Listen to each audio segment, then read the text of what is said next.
नमस्कार दोस्तों। और बताओ कैसे हो आप सब, और कैसा चल रहा है आपका एग्जाम्स का प्रिपरेशन। आई होप काफ़ी अच्छा चल रहा होगा। तो आज का ये जो टॉपिक है ये मैंने लिया है जेआईबी और सीआईबी। अगर आप बैंक की प्रिपरेशन कर रहे हैं या बैंक में ऑलरेडी जॉब कर रहे हैं और अगर आपको प्रमोशन चाहिए, इंक्रीमेंट चाहिए, तो जेआईबी और सीआईबी सबसे बेस्ट ऑप्शन है। तो क्या होता है ये जेआईबी और सीआईबी, और कैसे हम इसकी तैयारी कर सकते हैं, और कैसे मैंने पहले अटेम्प्ट में ही जेआईबी क्लियर किया, ये सारी चीज़ें वन बाय वन मैं आपको बताऊंगा। लेकिन आगे बढ़ने से पहले चैनल पर नए हो तो चैनल को सब्सक्राइब करना, वीडियो अच्छा लगे तो लाइक करना, दोस्तों के साथ शेयर करना। और अगर मेरे साथ जुड़ना चाहते हो तो टेलीग्राम चैनल का लिंक डिस्क्रिप्शन में दे दिया है। काफ़ी सारे लोग जुड़े हुए हैं, मुझसे गाइड लेते रहते हैं कि बैंक की प्रिपरेशन कैसे करनी है, जेआईबी कैसे करनी है, ये सब चीज़ें मैं बताता रहता हूँ। तो सबसे पहले मैं बात करता हूँ JAIIB। इसका फुल फॉर्म होता है junior associate in Indian institute of bankers, या फिर junior associate of Indian institute of bankers.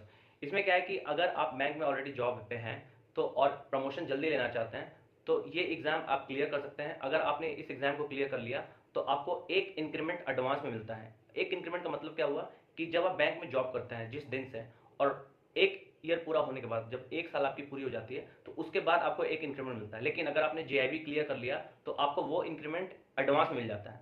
तो और उसके बाद होता है सीआईबी, जिसका फुल फॉर्म है certified associate of Indian institute of bankers. इसमें क्या है कि जैसे जेआईबी में अगर आपको एक इंक्रीमेंट मिलता है अगर आप क्लरिकल पोस्ट पे हैं, और अगर आप ऑफिसर पे हैं तब भी आपको एक इंक्रीमेंट मिलता है। लेकिन अगर आप सीआईबी का एग्जाम क्लियर करेंगे तो उसमें क्लरिकल में 2 इंक्रीमेंट और ऑफिसर में एक इंक्रीमेंट।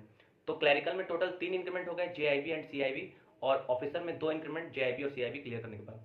ठीक है। और एक इंक्रीमेंट का मतलब एक साल जब आप जॉब कर लेते हैं तो एक साल के बाद जो आपको एक्सपीरियंस मिलता है या फिर जो भी आपकी सैलरी बढ़ती है वो हो गया आपका एक इंक्रीमेंट, जो कि आप एक एग्जाम के थ्रू क्लियर कर सकते हैं। तो जेआईबी में कितने सब्जेक्ट होते हैं? पहले पिछले साल तक यानी कि 2022 तक टोटल 3 सब्जेक्ट थे, लेकिन जैसे ही 2023 आया तो सिलेबस चेंज हो गया। टोटल 4 सब्जेक्ट हैं जेआईबी में। पहला है AFM, accounting and finance management in banking. दूसरा है आईई एंड आईएफएस, जिसको बोलते हैं Indian economy and Indian financial system. उसके बाद एक है RBWM, जिसको बोलते हैं retail banking and wealth management. और एक है PPB यानी कि principal and practice of banking. तो मैंने जो है, देखो, जॉब के बाद पढ़ाई करना काफ़ी डिफिकल्ट हो जाता है। हालांकि एग्जाम भी ये उतना भी ईजी नहीं है या फिर बहुत ज़्यादा डिफिकल्ट भी नहीं है। ठीक है। अगर आप सही से ईमानदारी से 3 4 5 महीने पढ़ाई करेंगे तो ये एग्जाम आप क्लियर कर सकते हैं। इसमें जो क्वेश्चंस आते हैं वो आपके जीए के क्वेश्चन के जैसे होते हैं, लेकिन एमसीक्यू फॉर्मेट में होता है। यानी कि आपको बहुत डेप्थ में अगर किसी टॉपिक की अंडरस्टैंडिंग होगी तभी आप आंसर कर पाएंगे। क्योंकि जब मैं एग्जाम दे रहा था तो वहाँ पे 1 2 3 4 5 6 ऐसे ऑप्शन दे दिए गए थे और पूछ रहे थे कि इनमें से कौन सा होगा। 1 2 3 3 4 5 5 6 काफी लेंथी टाइप के क्वेश्चन पूछे जाते हैं। 70 से 80% क्वेश्चन ऐसे ही होते हैं। तो अगर आपको सब्जेक्ट का डेप्थ नॉलेज होगा तभी आप इसको क्लियर कर पाएंगे। मैंने कैसे क्लियर किया? मैंने अड्डा का कोर्स परचेज किया था। ठीक है। वो डिपेंड करता है कि आप किस चीज़ में कंफर्टेबल। अगर आपको कोई और प्लेटफॉर्म की कोर्स पसंद है आप वहाँ जा सकते हैं, या फिर आप बुक प्रेफर कर सकते हैं। लेकिन बुक के साथ प्रॉब्लम क्या है कि बुक में एक एक हज़ार 800 पेजेस के एक एक बुक होते हैं, उसको पढ़ना काफ़ी लेंदी हो जाता है और नींद भी आने लगती है। ऐसा मेरे साथ होता है, ज़रूरी नहीं है कि आपके साथ भी हो। तो अगर आप बेस्ट सोर्स पूछेंगे तो आप अड्डा का या अनअकैडमी का सोर्स परचेज कर सकते हैं अगर आपको जेआईबी या सीआईबी क्लियर करना है। तो मैंने ये किया था, मैंने 3 महीने बहुत अच्छे से पढ़ाई की थी, और जब एग्जाम का टाइम आया तो मैंने लगभग 1 महीने तक मतलब जॉब से जब आता था मैं लगभग 5:30 6 बजे, उसके बाद थक जाता था। जॉब से आने के बाद पढ़ाई करना काफ़ी डिफिकल्ट हो जाती है। उसके बाद सो जाता था, उसके बाद मैं बैठता था 9 बजे 10 बजे और 2:30 बजे तक मैं पढ़ता था। तो फाइनली मैंने क्लियर कर लिया। अब क्लियर करने का प्रोसीजर क्या है? टोटल 4 सब्जेक्ट में 100 मार्क्स ईच सब्जेक्ट होता है, यानी कि टोटल 400 मार्क्स का होता है, जिसमें से आपको 200 मार्क्स लाना है। अब 200 मार्क्स कैसे ला सकते हैं आप? एक सब्जेक्ट में आपको मिनिमम 45 लाना है। जैसे कि मान लीजिए अगर आपने किसी सब्जेक्ट में 60 70 और 55 स्कोर किया, लेकिन अगर आपने एक और सब्जेक्ट में 45 से नीचे स्कोर किया, ओवरऑल आपका 210 या 20 या 30 है, तब आपने पूरे तरीके से क्वालिफाई नहीं किया। ठीक है। अगर आपको पूरा क्वालिफाई करना है एक ही बार में तो आपको चारों सब्जेक्ट में 200 मार्क्स चाहिए मिनिमम, और हर सब्जेक्ट में 45 प्लस होना चाहिए।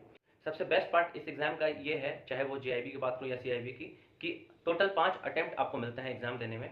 यानी कि आप 5 अटेम्प्ट में क्लियर कर सकते हो। अगर आपने 4 पेपर में, जैसे मैंने आपको 4 पेपर जेआईबी की बताई, उसमें से अगर आपने हर पेपर में 50 मार्क्स मिनिमम ले आया तो यानी कि इंडिविजुअल बेसिस पे आपने उसको क्लियर कर लिया।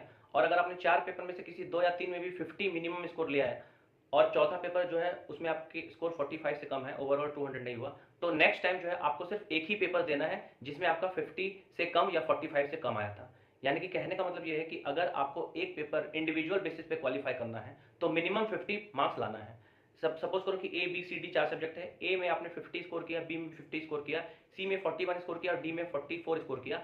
तो ए और बी में जिसमें आपको आपने 50 स्कोर किया है या 50 से प्लस स्कोर किया है, नेक्स्ट अटेम्प्ट में आपको ये दोनों पेपर नहीं देना है, सिर्फ वो पेपर देना है जिसमें आपने 45 से कम अटेम्प्ट किया है। आई होप आपको समझ में आ रहा होगा।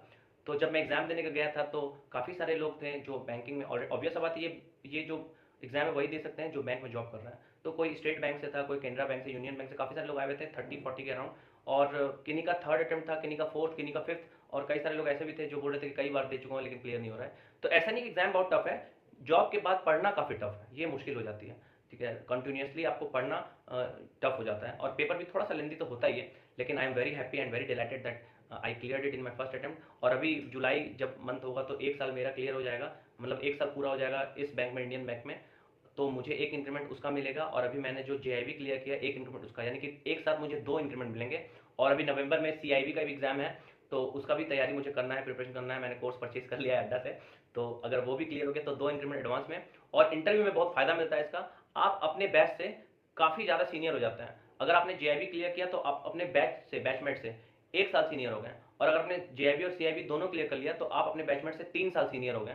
यानी कि जब भी आपको प्रमोशन, मतलब प्रमोशन का एलिजिबिलिटी जब भी होगा, या कोई फॉर्म आएगा प्रमोशन का, डिपार्टमेंटल प्रमोशन का, क्लर्क से PO या स्केल 1 से स्केल 2 या जो भी होगा, तो सबसे पहले प्रायोरिटी आपको दी जाएगी, आपको सबसे पहले कंसिडर किया जाएगा। ये बेस्ट पार्ट है JIB और CIB का। तो इसीलिए अगर आप बैंक की प्रिपरेशन कर रहे हैं और बैंक में अपना सपना देख रहे हैं कि हाँ बैंक में आगे बढ़ना है, तो ज्वाइन करने के बाद JIB और CIB जरूर देना। तो बस काफ़ी दिनों बाद मैंने वीडियो लेकर आया हूँ क्योंकि बिजी था प्रिपरेशन में, लेकिन अब वीडियो लाता रहूँगा। तो बस इस वीडियो को यहीं तक रखते हैं, मिलते हैं फिर नेक्स्ट वीडियो में। वीडियो देखने का आपका बहुत बहुत धन्यवाद।